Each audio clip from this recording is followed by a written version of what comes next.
Hi guys, I wanted to make this video today to show you an idea I had for some gaming terrain, but first I wanted to take a second just to thank everyone for subscribing to my channel recently. I've had a bump in subscriptions over the last couple of weeks. Small potatoes to some people, but about 20 or so new subscribers over the last couple of weeks, so I really appreciate that, and I'm glad that you're enjoying the videos that I'm making. In my current 3.5 campaign, the characters are on their way to an island that's the realm or kingdom of a race of Cyclops giants.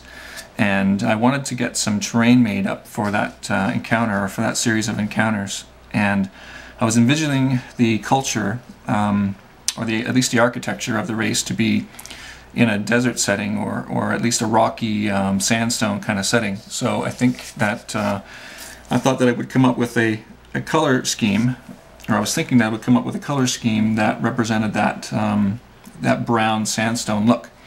So I wasn't sure if I was going to be able to pull that off with the plaster tiles that I was making, and I was thinking of something a little more grandiose, a little more refined, since it's supposed to be a palace of the Cyclops kingdom that I was going to try and create some tiles for.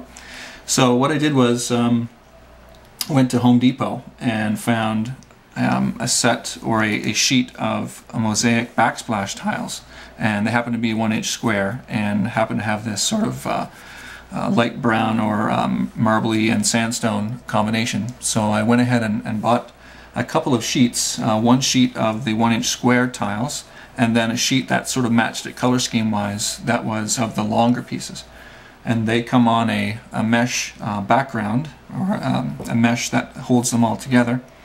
And so with the box cutter, I cut the squares out, and with these longer pieces, the backing peeled off, so I was able just to peel that off.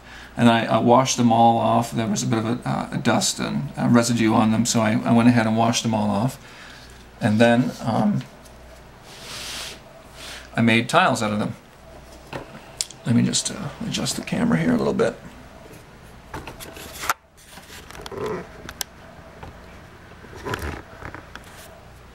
So what I did was, as I ordinarily do, I backed the tiles on a foam board, and because I wanted to create this room, I numbered them because they're different sizes and shapes and what have you.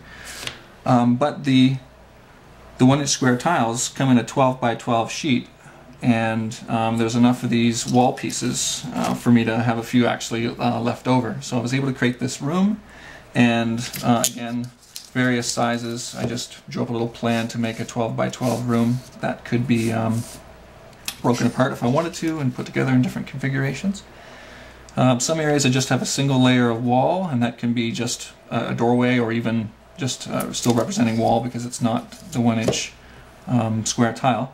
But in most cases I stacked the wall pieces up too high, and that allowed me to create a wall effect. And from here I can buy another set. I think the Mosiac tile, you can buy them by the box, but you can also buy them by the individual sheet. And this one was about $8. I think it was one of the least expensive ones they had, in which the tiles were anywhere close to 1 inch. You get a bunch that are smaller than that, and the scale isn't quite right. But this is about $8, and the sheet of the longer pieces was, I think, $10. Because of the weight of them, I used hot glue instead of regular tacky glue. And there's a bit of weight to them because they are stone. And these lighter ones are a little bit lighter, they're more porous, some kind of, I don't know, some kind of sandstone, I guess.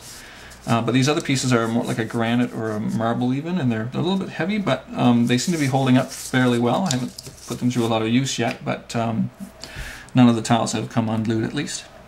So yeah, that's a little idea for you to try it.